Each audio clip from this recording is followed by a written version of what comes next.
Alright fellas, welcome back. Blackout is out officially, gameplay is out, people are playing the beta right now, and we're going to be talking about that at some point in the future here, but the reason I don't want to talk about it quite yet is because I have not myself played the game, so I don't think I can speak on it too much, even though I will just say this very, very briefly, it looks good. It looks really, really good. I'm very, very excited to play it this weekend. As you guys know, I play on the Xbox, so I won't be able to play it until the weekend, although I'm probably primarily going to be playing it on the PC, to be honest. So we'll have to wait to talk more about that, but just initial impressions, it looks really, really good. I think it's going to be great. So we'll get to that soon, but anyway, the thing that I wanted to talk about today, because I think this is directly related to Blackout, of course, because it is the other big battle royale game, because we all know PUBG is just basically a fucking joke at this point, right? Along with Realm Royale and H1Z1, because let's face it, no one really cares about those games either. The other big battle royale game, Fortnite, was the subject of this article that I'm going to share with you guys today, and it went largely unnoticed. I didn't see any videos made about this. I'm not even really sure how I came across this article. I just kind of ended up finding it and it was interesting, so I want to share with you guys. It says, Fortnite finally showing signs of slowing down. Epic Games' massively popular battle royale shooter is still the top earner for consoles, but revenue growth drops significantly in July. Fortnite may have peaked. Alright, so let's get this out of the way right now. Obviously, Fortnite is the biggest game in the world. Nobody is debating that. It has just completely dominated the gaming world over the last 6 to 8 months, and whether or not you play the game or even like the game, there's no denying that. If you're here watching this video, you probably go on YouTube a lot and watch video games on here, and you've seen the clickbait. We've all seen it. It's no secret. So we'll get out of the way right now. The article is not saying that revenue declined. It's saying that revenue growth declined. So let's keep reading.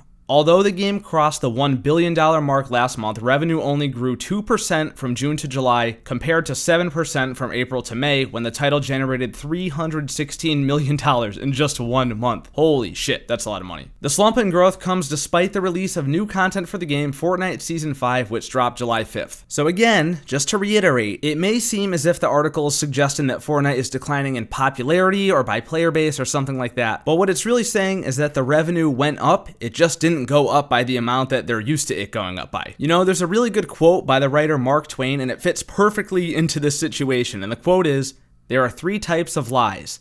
Lies, damn lies, and statistics." It might seem like this statistic is kind of skewed to make you think that Fortnite may be dying or something like that. But when looking at data, it's always important to look at all variables across the board. So let's keep reading. And this is really the last big important part of this article, I think. It says, overall, spending on digital gaming was down about 10% from June. So that means across all titles. Players spent $8.2 billion in July compared to $9.1 overall last month. Despite the downturn, overall spending in July actually increased 3% when compared to 2017, and the growth was buoyed by console sales, due in large part to Fortnite's continued success. So in short, basically what this article is saying is that gaming as an industry has grown since last summer of 2017, but that the month over month in the summer of 2018 has experienced a slight decline. So is Fortnite dying? No! Absolutely not. It's not dying at all. Come on. Use your head, man. It's the biggest game on YouTube. It's the biggest game on Twitch. It's completely dominated popular culture. So it's not dying, but this data may be indicative that it has reached its peak or is very, very close to reaching its peak. To me, for a game like this that rakes in all this money, you can't really say that the game has started to decline until the revenue actually starts to go down, as opposed to just the rate of growth going down, which is what this is. But also, I think it's fair to say that you have to consider all variables in order to make that assumption, right? Now, this article was written in August, and it's talking about the growth from June to July. So let's think about what happened from June to July. It's summer. Kids are actually going outside. People are actually going outside. I've gone outside a little bit more, you know? It's basically the slowest time of year for any video games. There's a reason why no video games release in the summer and they all release in the fall. Fall time, you know, people just generally like to cozy up, stay indoors a little bit more, play video games. The holiday season's coming up. Kids ask their parents for video games. So that is really the biggest time of year for gaming, is later in the year. Now, just to put everything on the table, we'll go back to the other side one more time. What else happened this summer? That's right, Season 5 in Fortnite happened. I bought the Battle Pass. Maybe a lot of you guys bought the Battle Pass too. I know a lot of you guys play Fortnite, and there's a good portion of you that don't, and that's cool too. But the thing is, for me personally, and I know a lot of other people are going to fall into this category too, I didn't have to buy any more V-Bucks in Fortnite to buy that Battle Pass, because I had some saved up. And basically, I've gone through like the last 3 seasons pretty much full-fledged, so I have a ton of V-Bucks saved up, so I haven't had to spend any more money on Fortnite. And the other thing too for me is that I pretty much have all the skins I want in the the game by now, they really haven't been coming out with that many great skins, and I think that their innovation and speed at which they put out desirable skins has definitely come to a halt. There are people that will buy every single skin, but I think a lot of people generally will just play with like the same 4 or 5 or 6 skins and just stick with those. So overall, you might be able to make the argument that the game has peaked or is starting to decline or close to peaking or what have you, but at the same time, it's like, hey, a lot of video games take a decline in revenue over the summer, and the fact that Fortnite still experienced some sort of growth at all is pretty remarkable. So that's pretty much it, guys. I just wanted to share this article with you and get your thoughts. I could tell you that myself personally,